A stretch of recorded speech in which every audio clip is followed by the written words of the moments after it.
ዋነኛውና ትልቁ ነጥብ ደግሞ አንደኛው ምንድነው? ሁላችንም የተጠመቅነው በስላሴ ስም መሆኑን ማወቅ አለብን። መጽሐፍ ቅዱሳዊ ነው ወይ?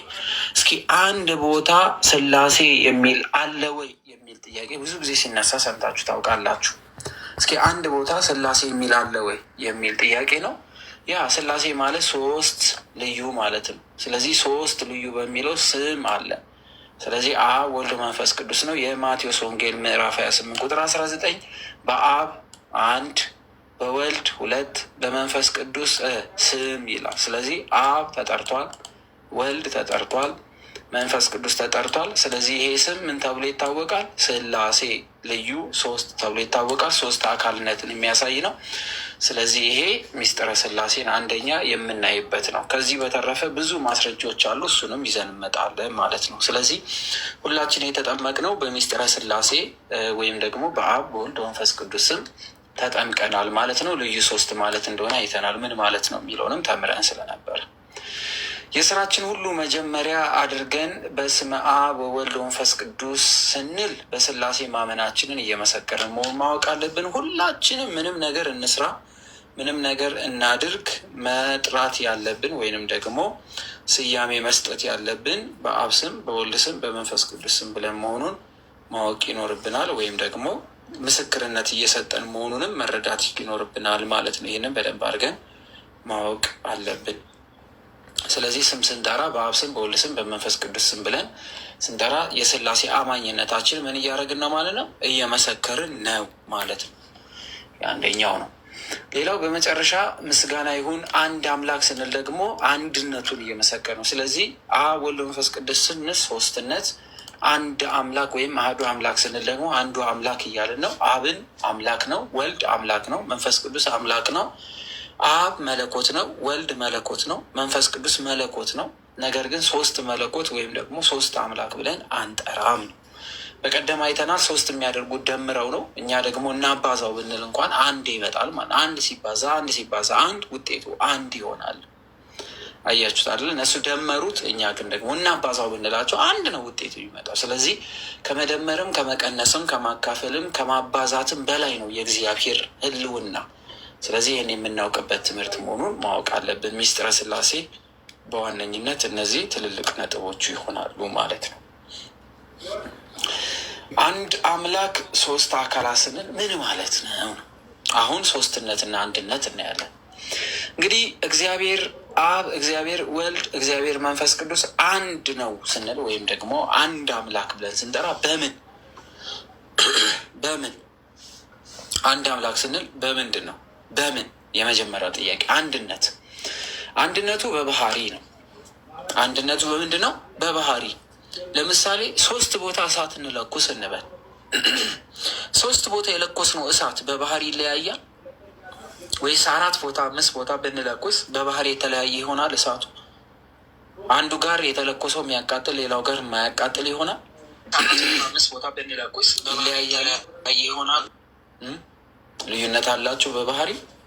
ልዩነት የሚባል የለውም ማለት ነው። ስለዚህ አንድ ባህሪ ነው ያለው። ማን? አብም ወልድም መንፈስ ቅዱስም አንድ ባህሪ አለው ማለት ነው። ባህሪ ማለት ለምሳሌ እስቲ የአብ ባህሪ ምንድን ነው ንገሩኝ።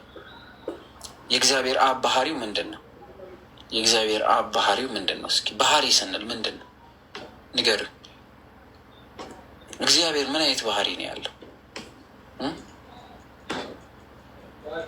የእግዚአብሔር አብ ባህሪ ምንድን ነው? ምንድን ነው?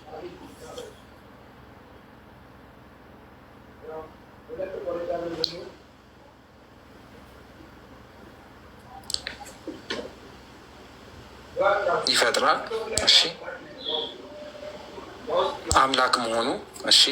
አይታይም፣ አይመረመርም። አምላክነት መወለድ አይ እሱ ባህሪ ነው እንዴ? ይምራል። እሺ። መለኮታዊነት እሺ። ከዘላለም እስከ ዘላለም መኖር፣ ዘመንም መፍጠር፣ የማይሞት የማያንቀላፋ፣ የማይደክም፣ የማይዝል፣ የማይታገዝ አይደል?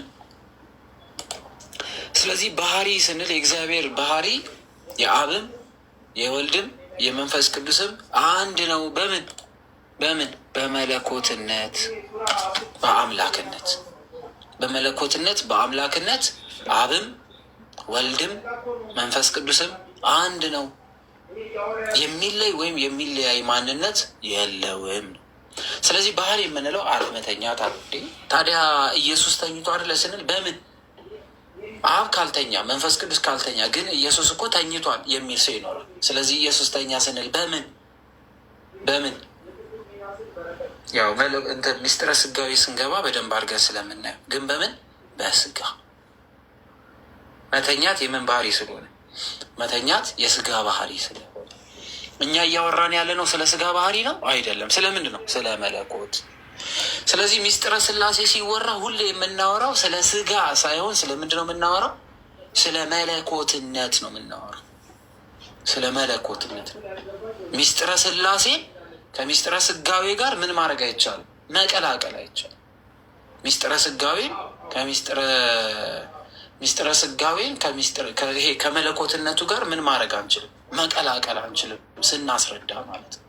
ስለዚህ የብዙዎቹ ችግር የሚሆነው ይሄ ይሆናል ማለት ነው። ስለዚህ እግዚአብሔር አብ፣ እግዚአብሔር ወልድ፣ እግዚአብሔር መንፈስ ቅዱስ በምን በባህሪ አንድ ስንል በባህሪ የማይደክም ነው። በባህሪ ያልተፈጠረ ነው። በባህሪ ዘላለም የሚኖር ነው። በባህሪ ሁሉን የሚያውቅ ነው። በባህሪ ሁሉን ያደረገ ነው። በባህሪ ከሁሉ በፊት የነበረ ነው። በባህሪ ሁሉን የሚያሳልፍ ነው።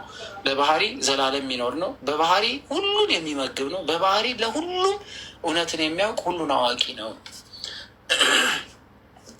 ስለዚህ መለኮት ማለትስ ምንድን ነው? በመለኮት አንድ ነው ስንል መለኮት ማለት ምንድን ነው ስንል አምላካዊ ማንነት መገለጫ። መለኮት ማለት ስልጣኑን የሚያሳይ አምላካዊ ክብሩን የሚያሳይበት። ስለዚህ አንድ መለኮት እንጂ ሁለት መለኮት አለ አንልም፣ ሶስት መለኮት አለ አንልም።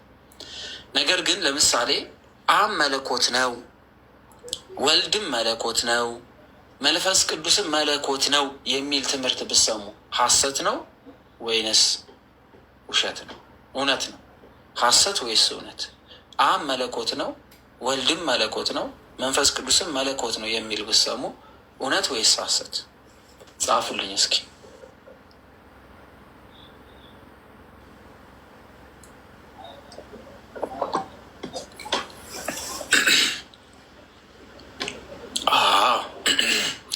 አብም መለኮት ነው፣ ወልድም መለኮት ነው፣ መንፈስ ቅዱስም መለኮት ነው ማለት በሌላ ቋንቋ አብ አምላክ ነው፣ ወልድም አምላክ ነው፣ መንፈስ ቅዱስም አምላክ ነው ማለት ነው።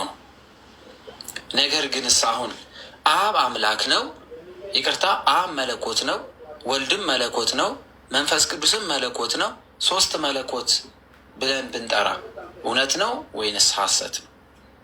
አብ መለኮት መሆኑን አውቀናል፣ ወልድ መለኮት መሆኑን አውቀናል፣ መንፈስ ቅዱስ መለኮት መሆኑን አውቀናል። ሶስት መለኮት ብንልስ ምን ይሆናል ማለት ነው? መልሱ ውሸት ይሆናል ወይም ሐሰት ይሆናል። ምክንያቱም ሶስት መለኮት የተነጣጠለ የለም። ሶስት መለኮት አለ ማለት ምን ማለት መሰላችሁ? አብ አምላክ ነው፣ ከወልድና ከመንፈስ ቅዱስ ተለይቶ የሚገዛው ግዛት አለው እንደማለት። ወልድ አምላክ ነው፣ ከአብና ከመንፈስ ቅዱስ የተለየ አምላክነት አለው ማለት ነው። መንፈስ ቅዱስ አምላክ ነው፣ ከአብና ከወልድ የተለየ አምላካዊ ስልጣን አለው እንደማለት ነው። ስለዚህ ስንት አምላክ ልናደርግ ነው ማለት ነው? ሶስት አምላክ እናደርጋለን ማለት ነው። ስለዚህ አንድ መለኮት ነው ያለን። ይህንን ሲያስረዱ አባቶች ለምሳሌ ከፀሐይ ይላሉ። ምሳሌ ነው እሺ። ከፀሐይ ብርሃን ይወጣል፣ ከፀሐይ ሙቀት ይወጣል፣ ከፀሐይ ክበቧ ወይም ደግሞ አካሏ ይወጣል። ስለዚህ አካሏን እናያለን። ከአካሏ ብርሃንና ሙቀት ይወጣል። ከአካሏ ምንና ምን ይወጣል አለ? ብርሃንና ሙቀት ይወጣል። በደንብ እየሰማችሁ። ከአካሏ ምንና ምን ይወጣል? ብርሃንና ሙቀት ይወጣል። ሙቀቱ ከፀሐይዋ ብርሃንና ከአካሏ ተለይቷል? ይለያል እንዴ? አይ ፀሐይ ሳትኖር አካሏ ሳይኖር ሙቀቷም ሳይኖር ብርሃን ብቻ ይኖራል? ከፀሐይ ብቻ ይኖራል? ከፀሐይ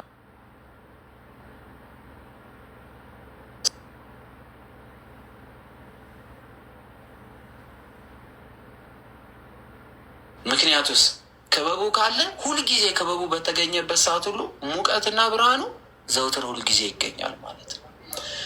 እሺ ያለ ሙቀቷ ወይም ደግሞ ፀሐይ ቀዝቃዛ ብትሆንና ሙቀት ባሰጥ ኖሮ ፀሐይነቷ ይታወቃል?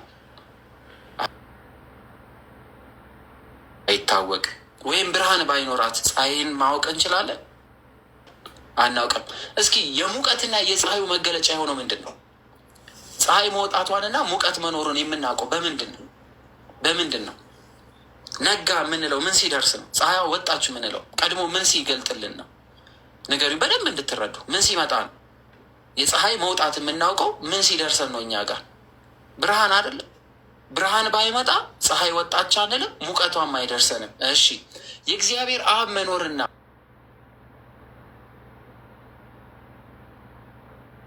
መኖርና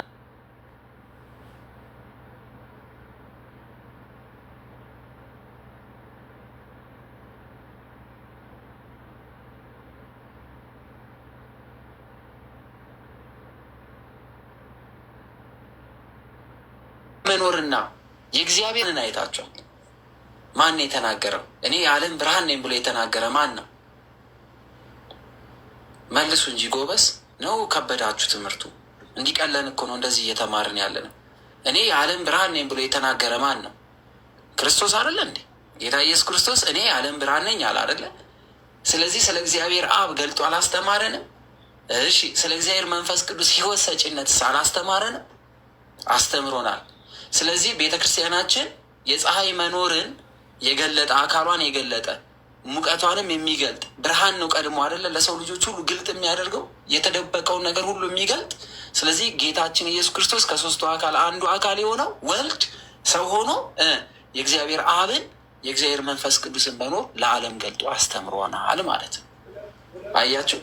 እሺ ከፀሐይ የሚወጣ ሙቀት ከብርሃኑ በኋላ ይደርሰናል አይደለ? ብርሃኑ በደረሰን ቅስፈት ሙቀቱ ይደርሰናል። ብርሃኑ ሰውነታችን በነካው ቅስፈት በዛው ቅስፈት ምን ይደርሰናል? ሙቀት ይደርሰናል። ሙቀት ይደርሰናል። ሙቀት ለፍጥረት ዓለሙ ምንድን ነው? ለፍጥረቱ ሙቀት ብርሃን የተጋረደውን የተሰወረውን የሚገልጥ ሚስጥርን የሚሰጠን ነው አለን። እሺ ሙቀትስ ምንድን ነው ስራው? ከፀሐይ የሚወጣው ሙቀት ለእኛ ምንድን ነው የሚያደርሰን? በደንብ እያስተዋላችሁ ምንድን ነው የሚሆነን? ከፀሐይ የሚወጣ ሙቀት ምን ይሆነናል? ምን ይሆነናል? እየተሰማችሁ ነው? ይሰማላ ቤተሰቦች?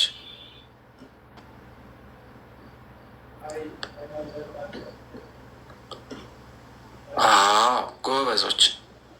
ሙቀት ከሌለ በምድር ላይ ያለ ፍጥረት ሁሉ ምን ይሆናል? ይሞታል አይደል? በምድር ላይ ያለ ፍጥረት ሁሉ ምን ይላል? ይሞታል። መንፈስ ቅዱስን ያላገኘ ሁሉ የመንፈስ ቅዱስን ልጅነትን ያላገኘ ሁሉ ምን ይሆናል? ምን ይሆናል? የመንፈስ ቅዱስ ልጅነት ያላገኘ ሁሉ ምን ይሆናል? ብርሃኑ በደረሰን ቅጽበት ሙቀት አለን አይደል? ስለዚህ መንፈስ ቅዱስን ልጅነት ያላገኘ ምን ይሆናል? ይሞታል። የፀሐይ ሙቀት ያላገኘ ሁሉ ይሞታል። እሺ ሙቀትና ብርሃኑ ከምንድን ነው የወጣው? ንገሩኝ። ሙቀትና ብርሃኑ ከምን ወጥቷል? ሙቀትና ብርሃኑ ከምን ወጣ? ሙቀትና ብርሃኑን ከምንድን ነው ያገኘ ነው? ከፀሐይ። ከፀሐይ ሙቀትና ብርሃኑን ከፀሐይ አካል አግኝተኗል። ከፀሐይ አካል አግኝተኗል። እሺ ከፀሐይ አካል አግኝተኗል አይደለ? እሺ ጥሩ። ስለዚህ ለሙቀቱና ለብርሃኑ አስገኘዋ ማናት? ለሙቀትና ለብርሃኑ አስገኛለሁ የለው? አስገኛለሁ የለው? አስገኝ ማለት ሙቀትም ብርሃኑም ከምን ይወጣል? ከፀሐይ ይወጣል አይደለ? ፀሐይ አስገኝ አይደለች? እሺ ፀሐይ አካሏ አስገኝ ከሆነ ሙቀት ነው ብርሃኑ ነው አካሉ ነው የሚቀድመው? እስኪ በመውጣት ደረጃ ለፍጥረቱ ሁሉ በመታየት ደረጃ አካሏ ነው የሚቀድመው? ሙቀቱ ነው የሚቀድመው? ብርሃኑ ነው የሚቀድመው? እስኪ ንገሩ። አካሏ። እሺ አካሏ ከወጣ በኋላ ነው ሞቃ የምታሞቀን ወይንስ አካሏ ከወጣ? እንዴ አካል መውጣቱን ያለ ብርሃን እንዴት አወቃችሁ? አካላችሁ ስለዚህ ከብርሃን ቀድሟል ማለት ነው። ከብርሃን ከቀደመ ፀሐይን እንዴት አያችኋት? ብርሃኑ ነው። እሺ ብርሃኑ ከሆነ የደረሰው ሙቀቱ እንዴት ሊመጣ ቻለ? ብርሃን ያለ ሙቀት ወይም ያለ እሳት እንዴት ይገኛል? ብርሃን የሚገኘው ከእሳት አይደለም? እሳት በባህሪ አይሞቅም። ስለዚህ ብርሃኑ ከየት ወጣ? እሳቱ ሙቀቱ ከሌለ ብርሃን ከየት መጣ? መልሱልኛ። አንዱ ከአንዱ አይቀድምም ነው። አካሏ አስገኝ ቢሆንም አካሏ በተገኘበት ቅጽበት ሁሉ ምን ተገኝቷል?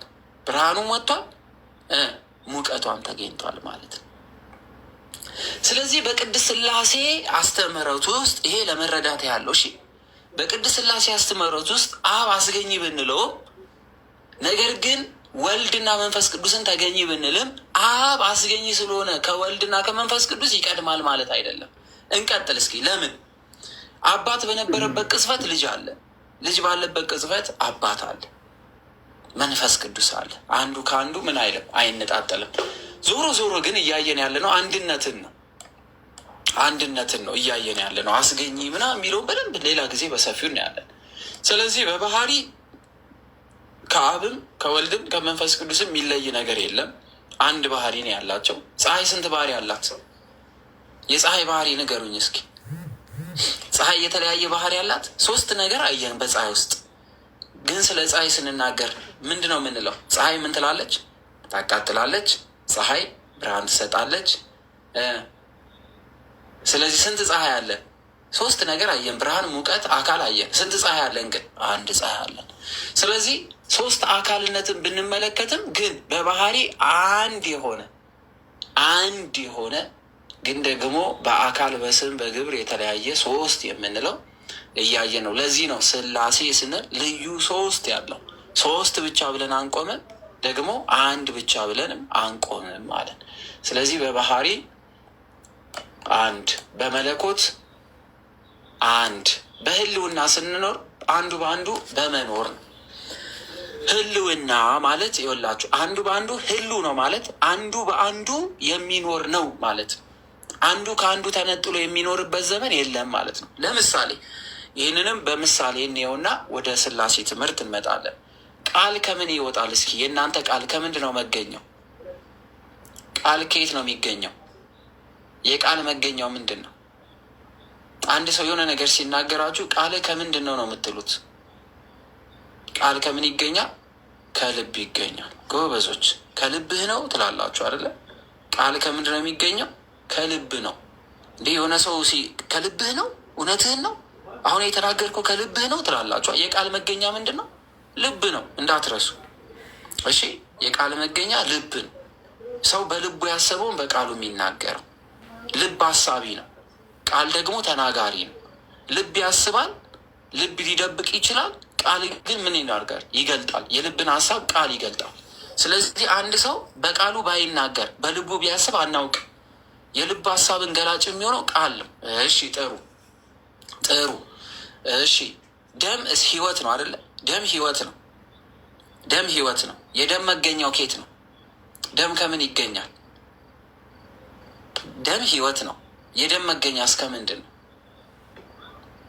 ደም ከምን ይገኛል? ከልብ። ጎበዞች፣ ደም ከምን ይገኛል? ከልብ። ተምረናል አይደለም? ራይት ሌፍት ምናምን ብለን ሕክምና ባዮሎጂ ምናምን ላይ ተምራቸዋል። ስለዚህ ህይወት ከምን ይገኛል? ከልብ ይገኛል። ስለዚህ የቃልና የደም መገኛው የህይወት መገኛው ምንድን ነው? አስገኘው ምንድን ነው? ለቃላችን አስገኝ፣ ለህይወታችንም አስገኘው ምንድን ነው? አንድ ሰው መኖሩ የሚታወቀው በልብ ምቱ ነው አይደለ? ስለዚህ የቃል መገኛና የደም መገኛ ምንድን ነው ማለት ነው? ልብ ነው። ስለዚህ ቃል ተብሎ የተነገረለት ማን ነው? በመጽሐፍ ቅዱስ ቃል ተብሎ የተነገረለት ማን ነው? ቃል የተባለው ልብ ያሰበውን የሚገልጠው ቃል ተብሎ የተጠራው ማን ነው? ወልድ ኢየሱስ ክርስቶስ ቃል ተብሎ ተጠርቷል። ስለዚህ ቃል የተሰወረውን የተደበቀውን ገላጭ ነው ማለት ነው። አያችሁ አይደል? ስለዚህ ቃል የተደበቀውን የተሰወረውን ይገልጣል ማለት ነው። በጣም አሪፍ። ስለዚህ በአብ ልብነት ውስጥ ያለችዋን ገልጧል ስንል ወልድ በማን ልብነት ይኖራል? በአብ ልብነት ይኖራል። እሺ፣ መንፈስ ቅዱስ ህይወት የሚሰጥ ነው። ጌታችን ኢየሱስ ክርስቶስ ለሐዋርያት ከማን ዘንድ ያለውን አጽናኙ መንፈስ እስከምልክላችሁ አለ። ከማን ዘንድ ያለውን አለ? መንፈስ ቅዱስ ህይወት ብለናል አይደል? ስለዚህ ከማን ዘንድ ያለውን ነበር ያለን? ከማን ዘንድ የሚወጣው አለ? መንፈስ ቅዱስን ከማን ዘንድ ልክላችኋለሁ አለ? ከአብ ዘንድ አይደል ያለው? ስለዚህ የህይወትን ቅድም ህይወት ብለናል። ደም መገኛው ልብ ነው ብለናል። ቃል ደግሞ ከልብ ነው የሚወጣው ብለናል። ስለዚህ ቃልና ህይወት ከአብ ይገኛል ስንል ህይወት የሆነው መንፈስ ቅዱስ ከአብ ይወጣል። እንዲሁም ደግሞ ቃል ተብሎ የሚጠራው ደግሞ ከልብ ይወለዳል። እሺ ደም ከልብ ይወጣል እንላለን። በደንብ እየሰማችሁ በደንብ እየሰማችሁ ደም ከልብ ይወጣል ያለመቋረጥ አይደለ? ያለመቋረጥ ደም ከልባችን ይወጣል ህይወት ሊሰጠን ያለመቋረጥ ነው። በደንብ እየሰማችሁ ሳይቋረጥ። ቃል ደግሞ አንዴ ከልብ ከወጣ አይመለስም። ታውቃላችሁ፣ ቃል አንዴ ከልብ ይወጣል። ቃል አንዴ ከልብ ይወጣል። ቃል አንድ ጊዜ ከእግዚአብሔር አብ ተወልዷል። ቃል አንድ ጊዜ ከእግዚአብሔር አብ ተወልዷል። መንፈስ ቅዱስ ለዘላለም ደግሞ ከልብ ምን ይላል? ይወጣል። መንፈስ ቅዱስ ለዘላለም ከእግዚአብሔር አብ እንደወጣ ነው፣ አያቋርጥም። ከተቋረጠ ህይወት ይቋረጣል። ስለዚህ ለዘላለም ከመንፈስ ቅዱስ ምን ይላል? ይወጣል። ይህ ማለት ህልውና ማለት ነው። አንዱ ያለ አንዱ ተነጥሎ አይኖርም ነው። አሁን በደንብ ይሁ በአብ ልብነት ማንና ማንን አየን? በአብ ልብነት የሚኖሩ ማንና ማንን አየን? በአብ ልብነት ማንና ማንን አየን? አሁን ንገሩ። አሁን ትምህርቱ ግልጽ ነው ብዬ አስባለሁ። በአብ ልብነት ማንና ማንን አየን? ህልውና ስንል በማን በአንዱ ልብ መኖር ማንና ማን? ወልድና መንፈስ ቅዱስ። ጎበዞች፣ ይሄ ነው ትምህርት። ወልድና መንፈስ ቅዱስ ለዘላለም ህልው ናቸው። ከልብ ተነጥሎ አይኖሩም። ቃል ከልብ አይነጠልም፣ ህይወትም ከልብ አይነጠልም። ስለዚህ ወልድና መንፈስ ቅዱስ ለዘላለም ህልው ሆነው ከአብ ይኖራሉ ማለት ነው። ወልድና መንፈስ ቅዱስ። ጥሩ፣ በጣም አሪፍ። እሺ፣ በጣም አሪፍ። በህይወት መኖርንና በደንብ እየሰማችሁ የውስጥን ሀሳብ በመግለጥ በህይወት መኖራችንና የውስጣችንን ሀሳብ በመግለጥ በምንነት ነው የምንገለጠው። አንድ ሰው ራሱን ሲገልጥ በምን ይገልጣል? በልቡ ያሰበውን በህይወቱ የሚያስፈልገውን በምን ይገልጣል? በምኑ ይገልጣል? ንገሩኝ እስኪ። እኛውን ራሳችንን በህይወታችን የምንፈልገውንና በልባችን ያለውን ነገር በምንድን ነው የምንገልጠው? በቃል። በጣም አሪፍ። ስለዚህ ልብ ተብሎ የተነገረ አብ ነው፣ በልብ ሀሳብ ያለውን። ህይወት ተብሎ የተነገረው መንፈስ ቅዱስ ነው። ጥሩ። ስለዚህ መንፈስ ቅዱስና አብ በማን ቃልነት ይታወቃሉ? ማን ገለጣቸው? ቃላቸው ማን ሆኖ ተገለጡ?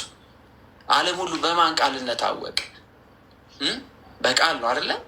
እሺ፣ በማን አወቅ ነው? በወልድ አወቅን ማለት ነው። በወልድ አወቅን። ወደዚህ ምድር መጥቶ ስለ እግዚአብሔር አብ ስለ እግዚአብሔር መንፈስ ቅዱስ ገልጦ የነገረን ማን ነው? ያስተማረን፣ የተሰወረውን የገለጠ፣ ያልታወቀውን ያሳወቀን፣ ተስፋ እንዲኖረን የነገረን፣ የማናውቀውን ነገር ሁሉ ገልጦ አስተምሮን የሄደ ማን ነው? ወልድ። እርሱ ማን ተብሏል? ቃል ተብሏል ማለት ነው። ስለዚህ አብና መንፈስ ቅዱስ በማን ህልው ሆኖ ይኖራሉ? ሳይቋረጡ በወልድ ይኖራሉ ማለት ነው። ጥሩ። አብ በልባችን ያሰብነውን በቃላችን ለመናገር ምን ያስፈልገናል? በልባችን ያሰብነውን በቃላችን ለመግለጥ ምን ያስፈልገናል? ንገሩኝ እስኪ። ምን ያስፈልገናል? ምን መሆን አለብን?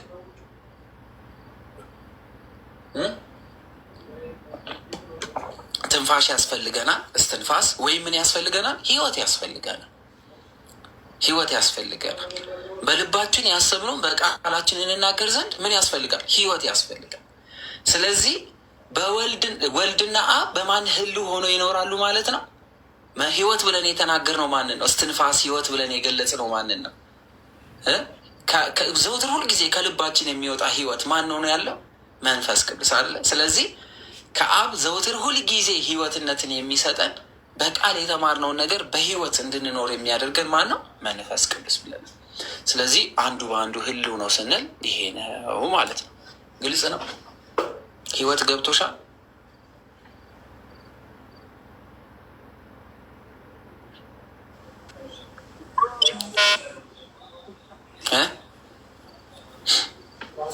ገብቷችኋል? ገስት ላይ ያላችሁ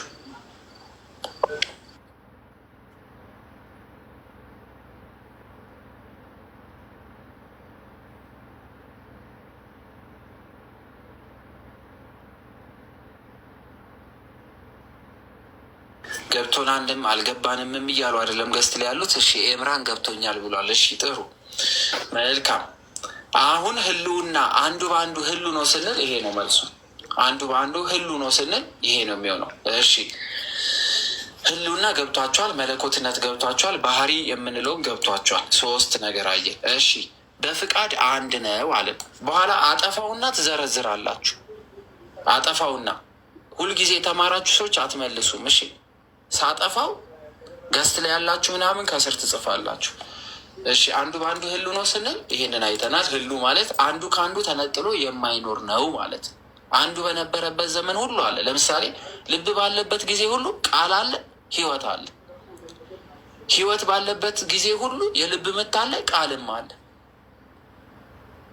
አንዱ ከአንዱ አንዱ ከአንዱ ተነጥሎ የሚኖርበት ዘመን የለም። ህሉ ማለት አንዱ በአንዱ መኖር ማለት ነው፣ ወይም ውስጣዊ ኩነት ተብሎ ይጠራል። ኩነት ወይም ህልውና የሚል ከሆነ አንዱ ከአንዱ ተነጥሎ የማይኖርበት ጊዜ ማለት ነው።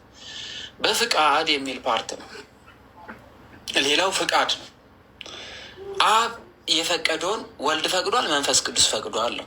እሺ አሁን ይሄ ምን ማለት ነው? አብ ያሰበውን ሰውነት ማለት ልባችን ያሰበውን ሰውነታችን ፈቅዷል አልፈቀደም? ልባችንን መከልከል እንችላለን? ልብ የፈቀደውን ልብ ማድረግ የፈለገውን ሰውነታችን ያደርጋል አይደለም? ከልባችን የተለየ ነገር እናደርጋለን? ልብ የፈቀደው ተፈቅዷል። አይ ልቤ አልፈለገውም ካልን አናደርግም። ልባችን ከፈለገስ እናደርጓለን። ስለዚህ የልብ ፍቃዱ የህይወታችንም ፍቃድ ነው፣ የድርጊትም ፍቃድ ነው፣ የቃልም ፍቃድ ነው። አንድ ሰው ልቡ ያሰበውን ከአፉ ከተናገረ ፈቅዷል ማለት ነው። ስለዚህ ፍቃድ የምንለው አንዱ ከአንዱ ሳይነጠል ማለት ነው። አንዱ ከአንዱ ሳይነጠል ማለት ነው። አንዳንዴ አይ እኔ እኮ በልቤ እኮ የዋህ ነኝ ግን በአፌ ነው የተናገርኩት ቢል እኮ ሰው እኮ አይቀበለውማ። ልብ ያሰበውን ነው ቃል የተናገረው። ምክንያቱስ ቃልና ልብ የተነጣጠሉ ስላልሆኑ፣ ቃልና ልብ የሚነጣጠሉ አይደለም። መልካም የሚሆን ደግ ነገር ከልብ የወጣ መጥፎም ሊሆን ጥሩም ሊሆን ይችላል። ስለዚህ ልብ ያሰበውን ቃልም ይናገራል፣ በህይወትነትም ይፈጸማል ነው። ዞሮ ዞሮ ግን እግዚአብሔር አብ በልብነት ያሰበውን ቃል በንግግር የገለጠውን መንፈስ ቅዱስ ያጸናው አንድ ነው። ብዙ ሰዎች ግን እዚህ ጋር ፍቃድ የሚለውን ይነጥሉታል። ለምሳሌ አንድ ክፍል ያወጡላቸዋል እዚህ መጽሐፍ ቅዱስ ላይ በፍቃድ አንድ ነው ሲባል አይ በፍቃድማ እንዳይደሉም ቢሆን ኖሮ እንደዚህ አይልም ብለው ይናገሯቸዋል። ላሳያችሁ። ምዕራፍ 5 ላይ እንደዚህ ይላል። ምዕራፍ 5 ላይ የዮሐንስ ወንጌል እንደዚህ ይላል። እሺ የዮሐንስ ወንጌል ምዕራፍ 5 ላይ እንደዚህ ይላል።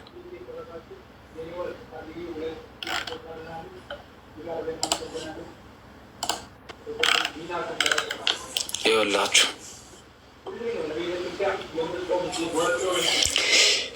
አብ ሲያደርግ ያየውን ነው እንጂ ወልድ ከራሱ ምንም ሊያደርግ አይችልም ይላል። እያያችሁ ይህን ክፍል ይታያላ። ይህንን ይኸው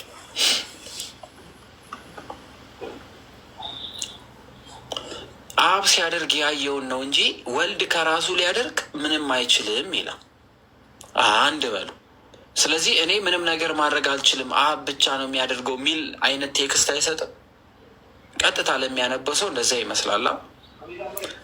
አብ ሲያደርግ ያየውን ነው እንጂ ወልድ ከራሱ ሊያደርግ ምንም አይችልም ሲል ምንም ነገር ላደርግ አልችልም እያለ ነው የሚመስለው። አንድ እሺ። ከዛ ወደ ደግሞ እንደዚህ አለ።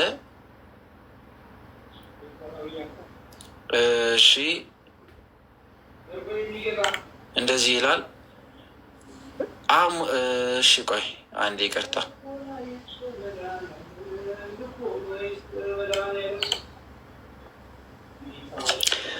እዚህ ጋር ደግሞ ቁጥር 30 ላይ እኔ ከራሴ አንዳች ነገር ላደርግ አልችልም ይላል። እኔ ከራሴ አንዳች ነገር ላደርግ አልችልም ይላል። እየሰማችሁ? ስለዚህ እኔ ከራሴ አንዳች ነገር አላደርግም ማለት በፍቃድ አንድ አይደሉም። በፍቃድ አንድ ቢሆኑ ኖሮ ከራሱ ሁሉን ነገር ማድረግ ይችላል ብለው ይተረጉማሉ። ከእስልምና ምናምን የምትመጡ ልጆች እነዚህን ክፍሎች በደንብ የምታውቋቸው ይመስለኛል። ይህንን ያዙ። ከዛ ላይ ደግሞ አብ በራሱ ሕይወት እንዳለው እንዲሁ ደግሞ ለወልድ በራሱ ሕይወት እንዲኖረው ሰጥቶታል እያለ ያስቀምጣል። ከዛ ላይ የሰው ልጅ ተብሎ የተጠራው ክርስቶስ ስለሆነ ወልድ ስለሆነ ይፈርድ ዘንድ ስልጣን ሰጠው ይላል። ስለዚህ ስልጣን በስልጣን አንድ አይደሉም፣ ስልጣን ተሰጥቶትን እንጂ የራሱ ስልጣን የለውም የሚል አይነት ፍቺ ይፈታሉ በቀጥታ ስለሚያነቡት። ከዛ ላይ ደግሞ እዚሁ ጋር በደንብ እያያችሁ እኔ በአባቴ ስም መጥቻለሁ አልተቀበላችሁኝም በማለት ተናግሯል። ስለዚህ እሱ የመምጣት ፍቃድ የለውም አባቱን አስፈቅዶ ነው የመጣው የሚል አይነት ሀሳብ ይይዛሉ። እና እነዚህን የመሳሰሉ ነገሮች ታያላችሁ። ይሄ ሚስጥረ ስጋዌ ላይ የሚናገሩ ናቸው። እነዚህ ክፍሎች ለሚስጥረ ስጋዌ የሚናገሩ እንጂ ለሚስጥረ ስላሴ የሚናገሩ አይደሉም። ቢሆንም ግን ትምህርቱን ለመያዝ እንዲጠቅማችሁ ጌታችን ኢየሱስ ክርስቶስ እዚህ ምዕራፍ 5 የዮሐንስ ወንጌል ላይ እየተናገረ ያለው ስለምን መሰላችሁ? ቁጥር 18 ላይ ስንሄድ እንደዚህ ማለት ታያላችሁ። ቁጥር 18ን እዩት፣ ከምን አንጻር እንደዚህ እንዳለ።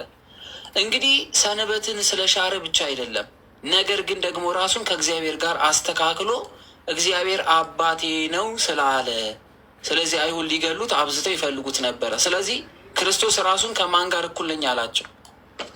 ከማን ጋር እኩል ነኝ እያላቸው ስለነበረ በደንብ እያያቸው። እሺ፣ ይሄ ሚስጥረ ስላሴን በደንብ አድርገው ይፈታላቸዋል።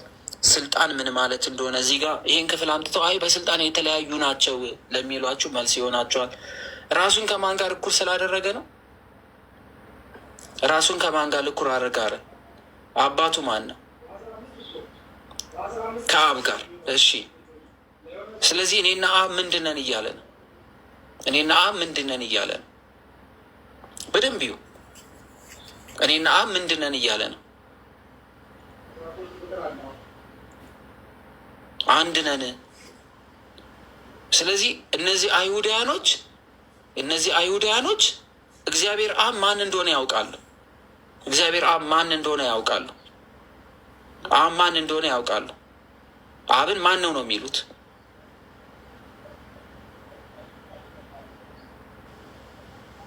አምላክ።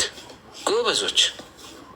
አይሁዳያኖች አብ አምላክ እንደሆነ ያውቃሉ፣ አባት ስለሚል እግዚአብሔር አብን አባት ብለው ነው የሚጠሩት። ስለዚህ አብ አምላክ እንደሆነ ያውቃሉ። ራሱን ከእግዚአብሔር ጋር አስተካከለ። እቺን ቃል በደንብ ይዩት። ራሱን ከማን ጋር? ከእግዚአብሔር ጋር አስተካከለ ማለት እኔ ማነኝ እያላቸው ነው በሌላ ቋንቋ።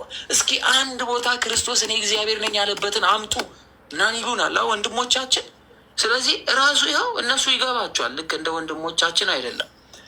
ራሱን ከእግዚአብሔር ጋር አስተካከለ ማለት እኔ አምላክ ነኝ እያለ እኮ አምላክ ነኝ እያላቸው፣ እኔ አምላክ ነኝ። ስለዚህ እኔ አምላክ ነኝ ስላላቸው እግዚአብሔር አባቴ ነው ስላለ፣ ስለዚህ አይሁድ ሊገሉት አብዝተው ይፈልጉ ነበራል።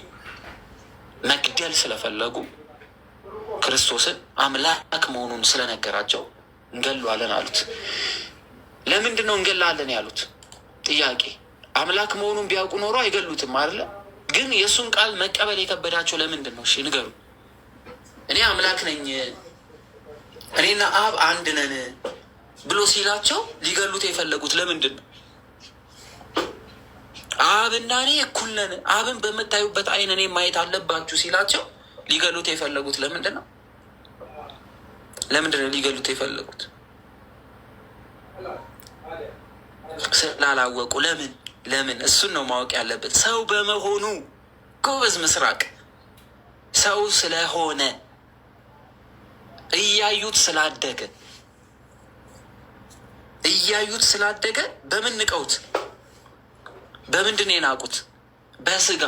ግን በጣም የሚገርመው ነገር ዓለምን ሁሉ የሚያድን እርሱ እንደሚወለድ ስሙ አማኑኤል ተብሎ እንደሚጠራ እኮ ያነቡ ነበረ። ግን አልገባቸውም፣ አላወቁም። በስጋ ስላዩት ናቁት፣ ተሰናከሉበት። ይህ የማርያም ልጅ አይደለም እያሉ ተሰናከሉበት። ይህ የዮሴፍ ልጅ አይደለም እንዲህ እያሉ ተሰናከሉበት። ለዚህ ነው ያ የማዕዘን ድንጋይ ላላወቁት ምን የሆነባቸው? መሰናከያ የሆነባቸው። ላወቁት እሱ የማዕዘን ራስ ሆኖ ሳለ ላላወቁት መሰናከያ ሆነባቸው። ስለዚህ ክርስቶስ ምን እያላቸው ነበረ? በስጋ መጥቶ እኔ አምላክ ነኝ እያላቸው እየዋሻቸው እንዳይመስላቸውና በራሱ ፍላጎት በራሱ ስልጣን እየነገራቸው እንዳልሆነ ሲያስረዳቸው እንዲህ አለ። ስለዚህ ኢየሱስ መለሰ እንዲህም አላቸው፣ እውነት እውነት እላችኋለሁ አብ ሲያደርግ ያየውን ነው እንጂ ወልድ ከራሱ ሊያደርግ ምንም አይችልም አለ። እኔ ከእግዚአብሔር አብ ከአባቴ ከአብ እናንተ አምላክ ከምትሉት አብ የተለየ ነገር አላደርግም። አብ የሚያደርገውን ያንኑን እኔ አደርጋለሁ። ለምን? በስልጣን አንድ ነን እያላቸው ነው እኮ በሌላ ቋንቋ። እኔና አብ ምንድን ነን? በስልጣን አንድ ነን። እኔና አብ በስልጣን ምንድን ነን? አንድ ነን እያላቸው አያችሁ። ከዛ ወዲያስ ያ የሚያደርገውን ሁሉ ወልድ ደግሞ ይህንኑ እንዲሁ ያደርጋል። አብ የሚያደርገውን እያንዳንዱ ነገር ወልድ ያደርጋል አላቸው። ወልድ ማለት ልጅ ማለት ነው። እሺ፣ በሌላ ቋንቋ ወልድ ማለት ልጅ ነው። እንግሊዘኛው ላይ ስንሄድ ቻይልድ ብለን ነው ምንጠራው። እንግሊዘኛው ላይ ስንሄድ ቻይልድ እንላለን። መንፈስ ቅዱስን ሆሊ ስፕሪት እንላለን። አብን ፋዘር ብለን እንጠራለን። ስለዚህ አባቴ የሚያደርገውን ሁሉ እኔ ያደርጋለሁ እያለ ነው። አባቴ ሰው ያድናል፣ እኔ ያድናለሁ። አባቴ ይሰጣል፣ እኔ እሰጣለሁ። አባቴ ዓለምን ፈጥሯል፣ ፈጥሬያለሁ እያለ እኮ ነው።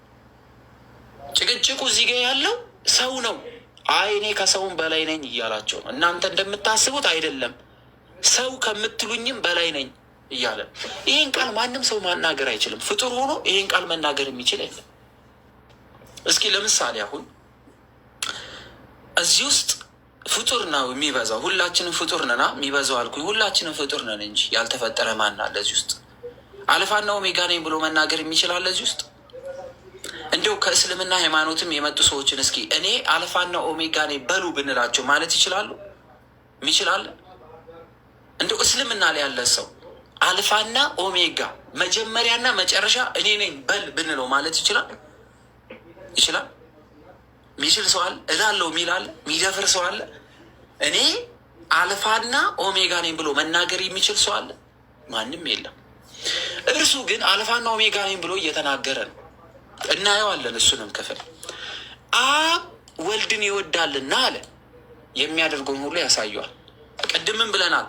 በአብ ልብነት ያለውን በወልድ ቃልነት ይገለጣል ስላልን አብ በልቡ ያሰበውን ነገር ሁሉ ወልድ ያሳየዋል፣ ለወልድ ያሳየዋል ወይ ለወልድ ይነግረዋል። አብ በልቡ ያሰበውን ሁሉ ባሰበበት በዛችሁ ቅጽበት ወልድ ያውቃል፣ መንፈስ ቅዱስ ያውቃል። አብ ባሰበበት ቅጽበት ወልድ ያስባል፣ መንፈስ ቅዱስ ያስባል። ይሄ በጣም የረቀቀ ረቂቅ የሆነ ትምህርት ነው። እሺ ምን ማለት መሰላችሁ? ውሃ ተጠማን፣ እስቲ ውሃ ጠማችሁ እንበል። ውሃ በጠባችሁ በዛችሁ ቅጽበት ውስጥ ውሃ መጠጣት እንዳለባችሁ ሰውነታችሁ ያውቃል። ውሃ ቀብሉኝ ብላችሁ ጠይቃላችሁ፣ እጃችሁ ይዘረጋል፣ ጉሮሯችሁ ውሃ ለመጠጣት ይዘጋጃል፣ ውሃ ቴስት ታደርጋላችሁ። በእኩል ቅጽበት ሁሉም ነገር ሰውነታችሁ ያውቋል። ቢርባችሁ መራባችሁን ራሳችሁ ታውቃላችሁ። ለሰው ባትናገሩ በተራባችሁ በዛ ቅጽበት ርቦኛል ብሎ ለመናገር ትዘጋጃላችሁ፣ ቃል ለማውጣት ትዘጋጃላችሁ። ሰውነታችሁ መራባችሁ ሪፖርት ያደርጋል። ሙሉ አካላችሁ ረሃባችሁን ያውቃል። አይ ልቤ ብቻ ነው መራቡን የሚያውቀው ሆዴ አያውቅም ማለት ትችላላችሁ? አትችሉ። ስለዚህ አብ ባሰበበት በዛው ቅጽበት ወልድም መንፈስ ቅዱስም ያውቃል።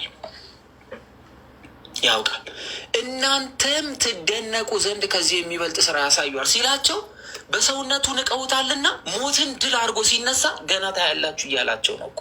ሞትን ድል አድርጌ ስነሳ ታያላችሁ። እናንተ ትሰቅሉኛላችሁ፣ እኔ ሞትን ድል አድርጌ ስነሳ ታያላችሁ።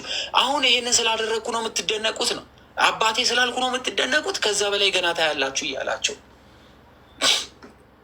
በነገራችን ላይ መርሳት የሌለብን ጌታችን መድኃኒታችን ኢየሱስ ክርስቶስ ትምህርት ከመጀመሩ በፊት እግዚአብሔር አብ በሰማይ ሆኖ ምን ብሏል? ይህ የምወደው ልጄ ነውና እርሱን ስሙት ብሏል። ለምን? ቃሉ ነው። የእግዚአብሔር አብ ምስክርነት ተሰጥቷል። በነገራችን ላይ ምዕራፍ 17 ላይ በደንብ እናየዋለን። ምዕራፍ 17 ላይ መንፈስ ቅዱስ ደግሞ እኔ ደግሞ ከክርስቶስ ወይም ደግሞ ከወልድ ተነጥዬ የምኖርበት የለም ብሎ ነጭ እርግብ ሆኖ መጥቷል። ምን? ለዓለም ሁሉ ሰላም ብስራት። ለምንድነው እርግብ በእርግብ አምሳል የመጣው ስንል ከጥፋት ውሃ የሰው ልጆች መዳናቸውን እና ምድር መድረቋን ለሰው ልጅ አዲስ ተስፋ አዲስ ቃል ኪዳን ሊሰጥ መሆኑ ተስፋ ያዩት እነ ኖህ በምን ነበረ? እርግብ የቤራ ቅጠል ይዛ ስትመጣ ነው። ለአዲስ ኪዳን ላለን ደግሞ በሞት ጨለማ ላለን ለሰው ልጆች ሁሉ ደግሞ መንፈስ ቅዱስ ምን ሆኗል? ተስፋችን ሆኖ በእርግብ አምሳል መጥቶልናል። ምክንያቱም ይህ ታሪክ በብሉይ ኪዳንም የነበረ ስለነበረ ማለት ነው። በብሉይ ኪዳንም የነበረ ስለነበረ ማለት ነው። ስለዚህ በእርግብ አምሳል መንፈስ ቅዱስ ምን ብሎ ወርዶልናል ማለት ነው። በእርግብ አምሳል መንፈስ ቅዱስ ወርዶልናል። ስለዚህ በእርግብ አምሳል እንዲወርድ ያደረገው በኦሪቷ ጨለማ ውስጥ ያሉ ሞት የከበባቸውን ሁሉ ጌታችን መድኃኒታችን ኢየሱስ ክርስቶስ እርሱ ሕይወት የሚሆን መምጣቱን ምስክር ሲሆን በላዩ ላይ ረቧል። እርግቤቷ የሰላም ምሳሌ የሆነውን የመድረቅ ምሳሌ የተስፋ ምሳሌ የሆነውን ወይራ ይዛ መታለች። ጌታችን መድኃኒታችን ኢየሱስ ክርስቶስ ለሰው ልጆች ሁሉ ተስፋ ሆኖ የተሰጠ የሰው ልጆች ሁሉ የሚድንበት መሆኑን ሲመሰክር ነው።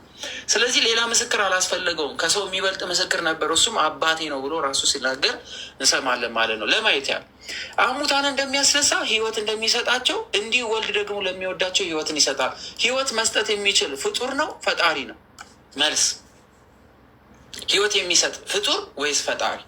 የህይወት ባለቤት ማን ነው ብለን ብንጠይቃቸው ምን ብሎ ይመልሳሉ? ፍጡር ወይስ ፈጣሪ?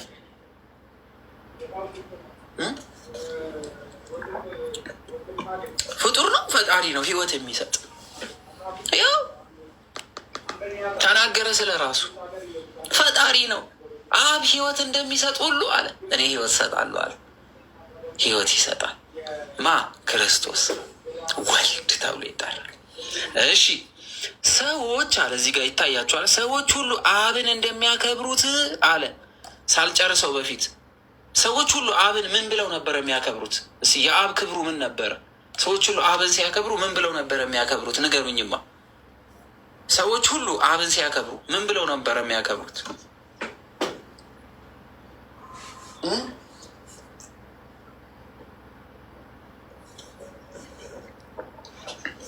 ከኦሪት ጀምሮ ሰው ሁሉ አብን ሲያከብር ምን ብሎ ነበር የሚያከብረው? አምላክ አይደለም? አምላክ ፈጣሪ ገዢ ብሎ ለአብ ሁሉ ይሰግዱ ነበር። ታዲያ ኢየሱስ ክርስቶስ ምን አለ መሰላችሁ? ይላችሁ ሰዎች ሁሉ አብን እንደሚያከብሩት አለ ወልድን የሚያከብሩት ዘንድ ፍርድን ሁሉ ለወልድ ሰጠዋል።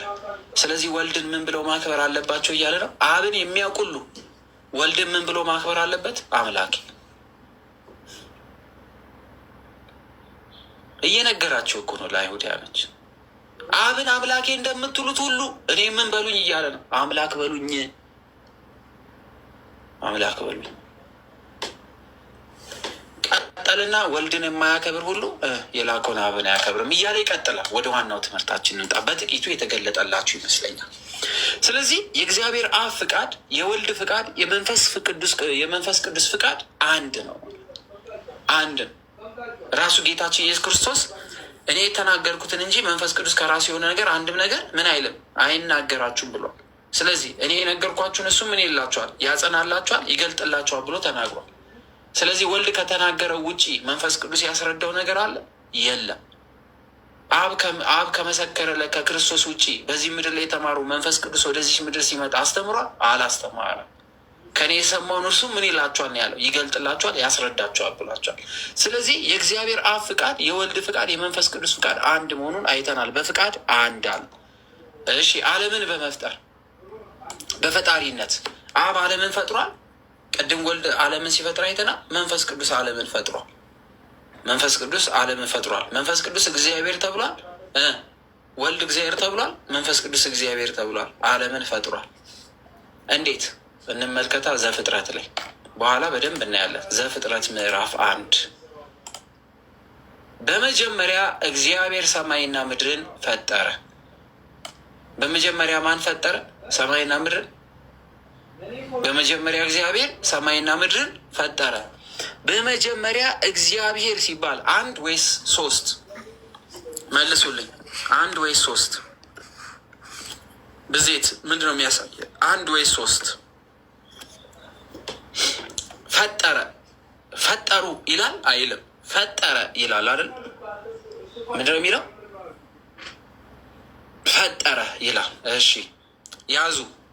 ሰማይና ምድርን የፈጠረ አንድ እግዚአብሔር ነው። ሰማይና ምድርን የፈጠረ አንድ እግዚአብሔር ነው። እንዳትረሱ፣ ሰማይና ምድርን ፈጥሯል። እሺ ቀጥሉ። አሁንም እንይዝ። እግዚአብሔርም ብርሃን ይሁን አለ፣ ብርሃንም ሆነ። እግዚአብሔር ምን ፈጥሯል? እግዚአብሔር አንድ ነው ብዙ ነው የሚያሳየው ይህ ስም? አንድነት ብዙነት፣ አንድነት ብዙነት በመፍጠር አንድ። ብርሃን ይሁን አለ ሲል አለ የምትለው ቃል አንድ ፍቃድ ነው ብዙ ፍቃድ ነው የምታሳየው? አለ የምትለው ቃል አንድ። እሺ እንቀጥላለን። ኢየሱስ ክርስቶስ እዚህ ውስጥ አለ የለም የሚለውን እናያለን። እሺ እንቀጥል። እግዚአብሔርም ብርሃኑን መልካም እንደሆነ አየ ሲል ብርሃንን በማየት አንድ ነው ብዙ ነው? አንድ ብዙ፣ አንድ ወይንስ ብዙ? አንድ። እያያችሁ ቆይ የሆነ ታሪክ ላመጣላችሁ ነው። በደንብ እያያችሁ። እግዚአብሔርም ብርሃንና ጨለማን ለየ። መለየት አንድ ፍቃድ ነው ብዙ? ለየ ሲል አንድ ነው። እሺ እግዚአብሔርም ብርሃኑን ቀን ብሎ ጠራው ሲል ጠራ እና ጠሩት የተለያዩ ነው አይደለ? ጠራ ሲል ስንት ነው? አንድ። እሺ ጨለማውንም ሌሊት አለው ሲል አለው የሚለው አንድ ፍቃድ። ማታም ሆነ ጠዋትም አንድ ቀን። እሺ እግዚአብሔርም በውሃዎች መካከል ጠፈር ይሁን አለ፣ ጠፈርም ሆነ። እግዚአብሔር ጠፈርን አደረገ፣ ከጠፈርን በታች ከጠፈርን በላይ ያሉትን ውሃዎች ለየ፣ አንድ ፍቃድ። እንዲሁም ሆነ። እሺ እግዚአብሔር ጠፈርን ሰማይ ብሎ ጠራው፣ አንድ። ማታም ሆነ ጠዋትም ሆነ ሁለተኛ ቀን። እሺ እግዚአብሔርም ከሰማይ በታች ያለውን ውሃ በአንድ ስፍራ ይሰብሰብ፣ የብሱም ይገለጥ አለ፣ አሁንም አንድ አለ። እያያችሁ እሺ አንድ አለ። እግዚአብሔርም የብሱ ምድር ብሎ ጠራው፣ አንድ ፍቃድ። የውሃ መከማቻውን ባህርንም አለው። እግዚአብሔር ያ መልካም እንደሆነ አየ፣ አንድ። እግዚአብሔር ምድርን ዘርን የሚሰጥ ሳርና ቡቃያን የሚያፈቀ ወንዙንም ዘሩ ያሉበትን ፍሬ የሚያፈራ ዛፍ ታብቅል አለ፣ አንድ። እንዲሁም ሆነ ፍቃዱ። ምድርም ዘርን የሚሰጥ ሳርና ቡቃያውን እንደ ወገኑ ዘሩም ያለበት ፍሬ የሚያፈራ ዛፍን እንደ ወገኑ አበቀለች። እግዚአብሔርም ያ መልካም እንደሆነ አየ፣ አንድ። አሁንም በደንብ እያያችሁ አንድ። ማታም ሆነ ሶስተኛ ቀን። እግዚአብሔርም አለ፣ አንድ። ሰማይና ብርሃን ጠፈር ይሁን አለ፣ አንድ። ይሁን አለ፣ አንድ። በምድረ ያበሩ ሰማይ ብርሃን ይሁኑ አለ፣ አንድ። እንዲሁም ሆነ፣ አንድ። እግዚአብሔርም ሁለት ታላላቅ ብርሃናት አደረገ፣ ትልቁን ብርሃን በቀን ትንሽንም በሌሊት ከዋክብት እንዲሰለጥን አደረገ፣ አንድ። እግዚአብሔርም በምድር ላይ ያበሩ ዘንድ ሰማይ ጠፈርን አኖራቸው፣ አንድ። በቀን በሌሊት እንዲሰለጥኑ ብርሃንን ጨለማም እንዲለዩ እግዚአብሔር ያ መልካም እንደሆነ አየ፣ አንድ። ማታም ሆነ አራተኛ ቀን። እግዚአብሔርም አለ፣ አንድ። ከምድር በላይ ከጠፈር በታች ይብረሩ አለ፣ አንድ። እግዚአብሔርም ታላላቅ አንበሪዎችን ውሃይቱን ሁሉን እየፈጠረ ነው። ያ መልካም እንደሆነ አየ፣ አንድ። እግዚአብሔር እንዲህ ብሎ ባረካቸው፣ አንድ። መባረክ ስልጣንን ነው የሚያሳየው፣ አንድ። ብዙ ተባዙ፣ የባህርን ውሃ ሙሏት፣ ወፎቹንም በምድር ላይ ይብዙ አለ፣ አንድ። ማታም ሆነ ጠዋት ሆነ አምስተኛ ቀን። እግዚአብሔርም አለ ምድርት አለ፣ አንድ። ሆነ፣ አንድ ፍቃድ። እግዚአብሔር የምድር አራዊትን እንደዚህ እንስሳውንም በየወገኑ ሁሉ እንደሆነ አየ፣ አንድ። እግዚአብሔርም አለ። ያዝ። አሁን ያዙ። እስካሁን አንድ አንድ አንድ እያለን ሄድን አይደለም? አንድ እያለን ሄደ ፍቃድ። እግዚአብሔርም አለ። ስንት ነው አሁን? ጻፉ እስኪ፣ አሁን ጻፉ። እግዚአብሔርም አለ። ስንት ነው? አንድ። ያሰመርኩባት ስንት ናት? አንድ አይደለ? አንድ ናት። ሰውን በመልካችን ሲል ስንት ሆነ? እናውቋለን። ይህን ቁጥር አንድ እንዳልሆነ እናውቃለን፣ ግን ስንት እንደሆነ እናውቃለን። ተው እንጂ ሶስትማ አይደለም። እዚህ ላይ አንድ እንዳልሆነ እናውቃለን። በመልካችን ሲል ግን ብዙ አይደለም። እስካሁን አልተገለጠማ ሶስት መሆኑን፣ ግን ከአንድ በላይ መሆኑን ግን አውቀናል። አሁን ወንድሞቻችን ምን ይላሉ መሰላችሁ? መላእክትን እሁድ ቀን ወይም የመጀመሪያ ቀን ስለፈጠራቸው ይሉናል። እሺ እግዚአብሔር አለ የሚለው መላእክትን ሰውን በመልካችን እንደ ምሳሌያችን ምን እንበል እያላቸው ነው? እንፍጠር እያላቸው ነው። ነው የሚሉን ወንድሞቻችን ከእስልምና ሃይማኖት። ሰውን በመልካችን እንደ ምሳሌያችን እንፍጠር የሚላቸው መላእክትን ነው ብለው ይላሉ። ስለዚህ የሰው ልጅ ፈጣሪ እግዚአብሔር ብቻ ነው እንደነሱ ሀሳብ ወይንስ ማን ጭምር ነው አምላክ የምንለው? ታዲያ እንደ ምሳሌያችን እንደ መልካችን እንፍጠር ካለ በመፍጠር ድርሻ ውስጥ የሰው ልጅ በመፍጠር ድርሻ ውስጥ ማን ድርሻ አለው እያለን ነው? ማን ድርሻ አለው? ስንት አምላክ ሊኖረን ነው? ጎበዝ ንገሩኝ። አንድ አምላክ ነው ወይንስ መላእክትም ጭምር የእኛ ፈጣሪዎች ሊሆኑ ነው? አሁን እንደነሱ አስተምሮ እንደ ወንድሞቻችን መላእክትም የእኛ አምላክ አይደለም። ስለዚህ ስንት አምላክ ነው የሚያመልኩት ማለት ነው እነሱ? ይሄ ክፍል አንዱ አምላክ መላእክትን እንፍጠር እያላቸው ነው ካለ እግዚአብሔርና መላእክት ስለፈጠሩን የእኛ ፈጣሪዎች መላእክትም ናቸው እግዚአብሔርም ነው እንደማለት ነው የሚሆን። አያችሁ።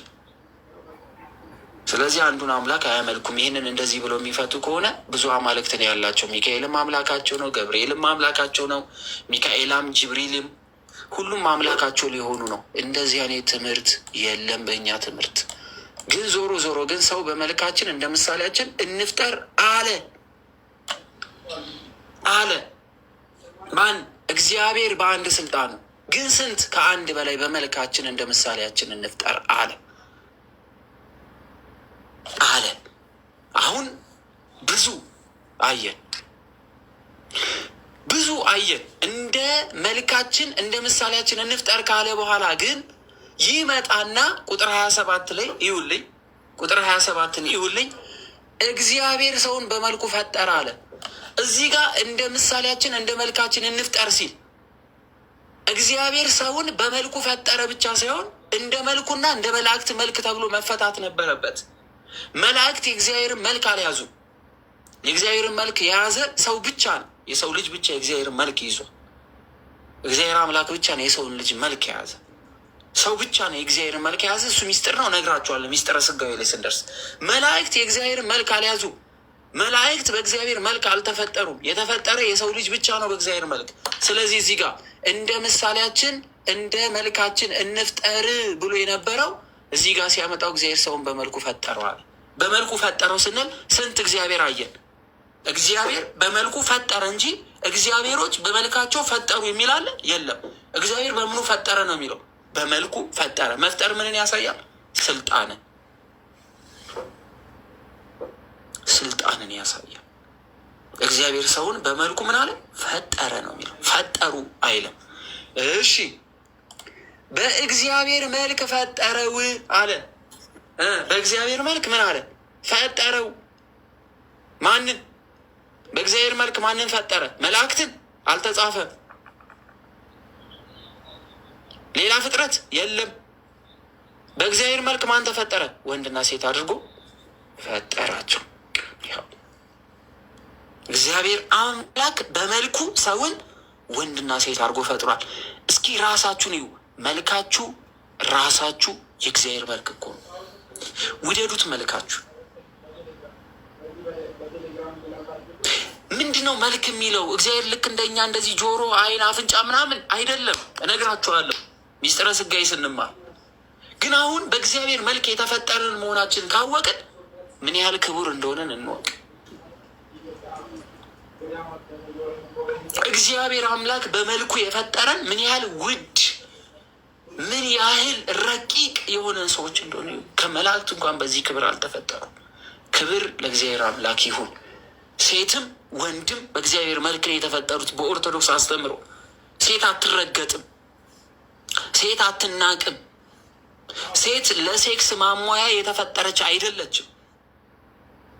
ሴት ልጅ ክብር ናት። ሴት ልጅ የገነት መግቢያ በር አይደለችም። ዝም ብላ የምትደለቅ ዝም ብላ ወንዶችን ለማናናር የተፈጠረች አይደለችም። በመጽሐፍ ቅዱስ በጣም ክብር አላት።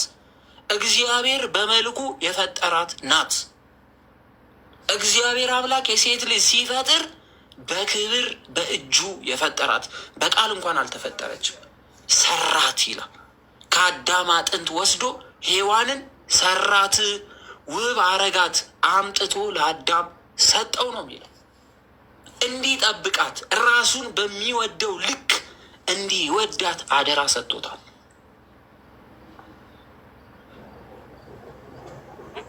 አደራ ሰጥቶታል።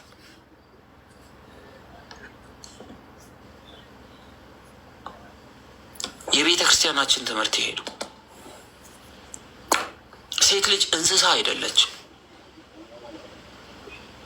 በዚህ በሚስጥረ ሥላሴ ትምህርት ውስጥ እግዚአብሔር የሴት ልጅን ሲሰራ በክብር ነው የሰራት።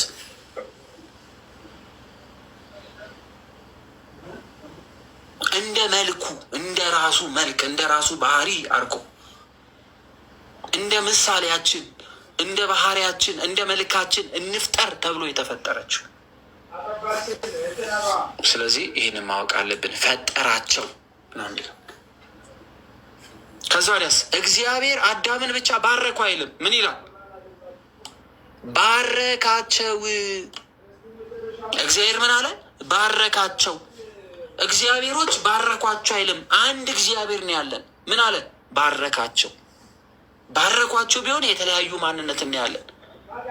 ሰውን እንደ ምሳሌያችን እንደ ምሳሌያችን እንደ ባህሪያችን እንፍጠር ካለ በኋላ እንደ ባህሪ እንደ ምሳሌ የፈጠረውን ሰው ደግሞ ባረከው ነው የሚለው እንጂ ባረኳቸው አይልም ቃሉ።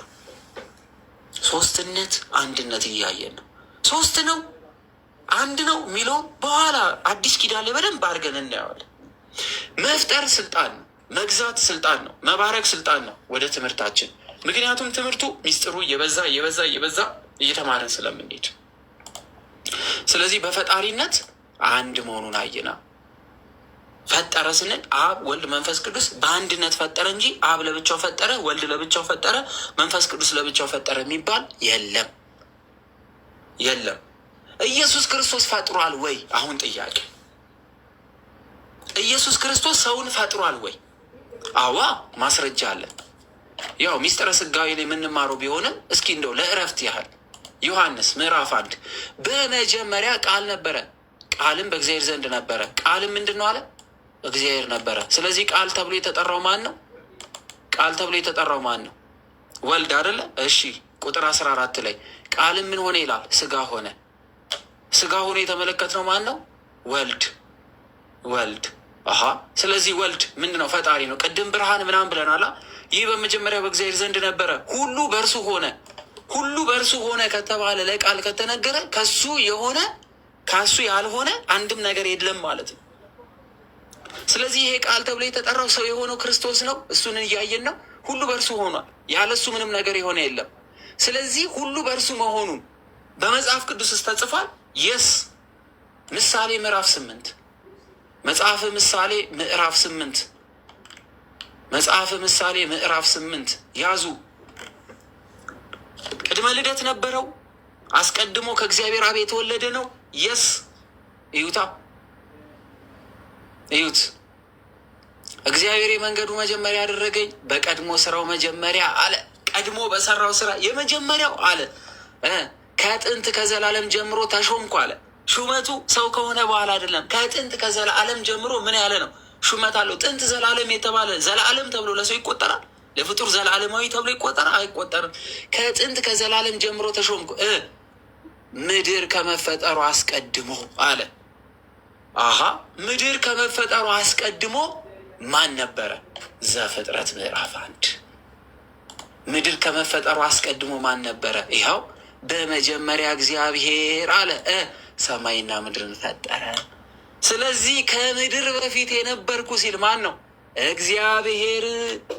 ሁለት ልደታት ያሉት ማን ነው? ወልድ። ማን? እርሱ እግዚአብሔር ወልድ። አያችሁት? ከአባቱ ጋር ፈጥሯላ።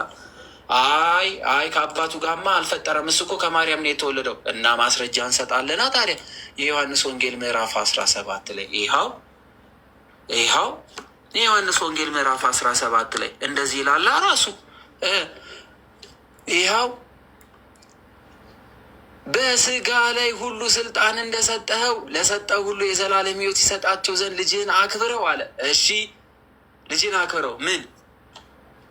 እንዴት? ዓለም ሳይፈጠር በአንተ ዘንድ በነበረኝ ክብር አንተ በራስህ ዘንድ አክብረኝ አለ። ምን ሳይፈጠር በፊት? ዓለም ሳይፈጠር በፊት አንተ ዘንድ በነበረኝ ክብር። ዓለም ሳይፈጠር በፊት ነበረ። የስ ማስረጃ። አሁንም ወደ ምሳሌ ምዕራፍ 8 ምሳሌ ምዕራፍ 8 እንዴ እንመለከታለን። እግዚአብሔር ስሙ የተመሰገነ ይሁን። ይሄንን ያስቀመጡልን ምዕራፍ 8 ይኸው። እሺ ዓለም ሳይፈጠር በፊት ነበረ። እንያ ምን ይላል? ከጥንት ከዘላለም ጀምሮ ተሾምኩ፣ ምድር ከመፈጠሩ አስቀድሞ ቀላያት ገና ሳይኖሩ ተወለድኩ፣ የውሃ ምንጮች ገና ሳይፈልቁ ተራሮች ገና ሳይመሰረቱ ከኮረብቶች በፊት እኔ የተወለድኩ፣ ምድሪቱ ሜዳው ገና ሳይፈጠር የመጀመሪያው ዓለም አፈር ሳይፈጠር ሰማዮችን በዘረጋ ጊዜ ምን እያልኩ አብሬ ነበርኩ አለ። ቅድም እንፍጠር ሲባባልን ሰማዮች በዘረጋ ጊዜ አብሬ ነበርኩ። እንመልከታ። ሰማይ ማን የዘረጋው? ዘፍጥረት ምዕራፍ 1 ይኸው እግዚአብሔር በመጀመሪያ ምን ሰማይን ዘረጋ። ይኸው መልሱ። ምድር ከመምጣት በፊት ሰማይ። ስለዚህ በቀደመ ክብር ያክብረኛል። ማን? ክርስቶስ። ለምን? በስጋ ተገልጧልና። የመጀመሪያ ክብሩን አላወቁትም። እኔ አምላክ ነኝ ሲላቸው አልተቀበሉትም። ስለዚህ አክብረኝና አሳያቸዋለሁ። አክብሬን ማለት ክብሬን ግለጥ። ሰው ሆኜ መጥቻለሁ። ከክብሬ ዝቅ ብያለሁ። የሰው ልጅ ላድን መጥቻለሁ። እነዚህ ህዝቦች ግን አላወቁኝም። ግን ለሰው ልጆች የገባሁትን ቃል በመስቀል ከፈጸምኩ በኋላ ይቺ ጽዋ ካለፈች በኋላ በታላቅ ክብር በግርማ ሞገስ ምን እነሳ ዘንድ እያለ እኮ ነው ያለው። ያኔ ያዩኛል አለ። ያኔ የሰቀሉኝ የወጉኝ ሁሉ ያሉ ምን እኔ ሞት የማያሸንፈኝ መሆኑን በፍቃዴ ልሞት እንደመጣው የሰው ልጅ ለማዳን ደም ለማፍሰስ የመጣው እንደሆንኩ በመስቀል ተሰቅዬ ፍቅሬን ልገልጥላቸው የመጣው መሆኔን ያውቁ ዘንድ በቀደመ ክብሬ ምን በላይ ግለጠኝ እያለ እኮ ነው ክርስቶስ። ስጋ ስለሆነ አላወቁትም። በስጋ ስላለ አልተረዱትም። ቢያዩትም መግለጥ አልፈለጉም። ቢያነቡም አልተረዱም። ያወቁትን ያመኑበትን ሰዎች ሁሉ ምን ያደርጉ ነበር? ያሰናክሉ ነበረ። እናንተ ልባችሁ የደነደነ ይላቸው ነበረ ክርስቶስ።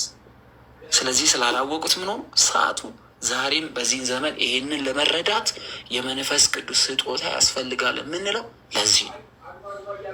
ሰው እስከሚረዳ ድረስ ትዕግስት ሊኖረን ይገባል ማለት ነው።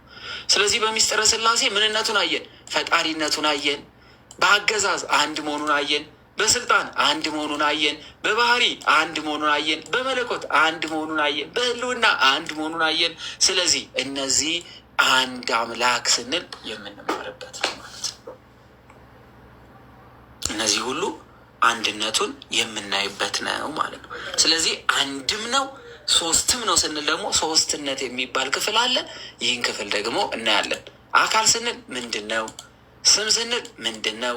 በግብር ስንል ምንድን ነው የሚለው እግዚአብሔር አምላክ ቀን ከጨመረልን ነገ በጊዜ ከገባሁኝ በጊዜ ነገ ይኸውላችሁ ነገ ቢያንስ 9 ሰዓት ምናምን መማር ብንችል ደስ ይለኛል። ቀን 9 ሰዓት አስተምሪያችሁ ማታ መርሃ ግብር ስላለኝ ትምህርት እንዳይቋረጥ ደስ እናደርጋለን። እግዚአብሔር አምላክ ይስጥልን። እግዚአብሔር አምላክ ያክብርልን። ግልጽ ነበረ ብዬ አስባለሁ። ጥያቄ ካላችሁ ቅር ያላችሁ ነገር ካለ